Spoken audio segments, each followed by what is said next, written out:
ये है दैनिक प्रातःकाल का डिजिटल एडिशन प्रातःकाल लाइव।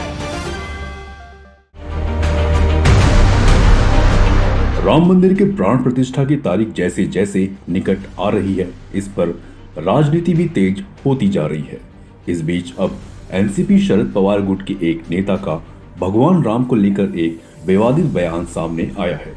दरअसल एनसीपी नेता डॉक्टर जितेंद्र आव्हाड ने महाराष्ट्र के शिरडी में एक कार्यक्रम में कहा कि भगवान राम शाकाहारी नहीं थे, वह मांसाहारी थे। एनसीपी नेता ने कहा कि 14 साल तक जंगल में रहने वाला व्यक्ति शाकाहारी भोजन खोजने के लिए कहां जाएगा।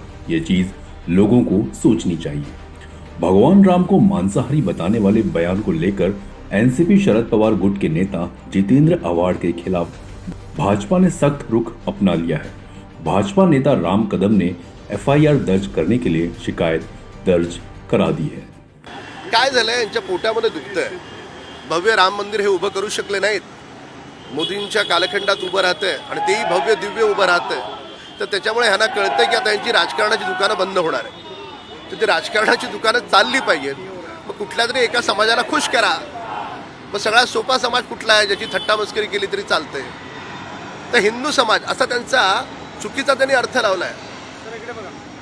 त्यांना आमची ताकीद आहे, तुम्ही वारंवार हिंदू समाजाचा अपमान करता आहात, तुम्हाला ईश्वरी दंड तर मिळेल, पण पोलीस देखील तुमच्या विरोधात एफआयआर दाखल करेल। कसं आहे की दुर्दैवानं उद्धव ठाकरे गप्प आहेत आणि गप्प राहणं ही त्यांची राजकीय आवश्यकता दिसते। सामनामध्ये एक ओळ लिहून आली नाही।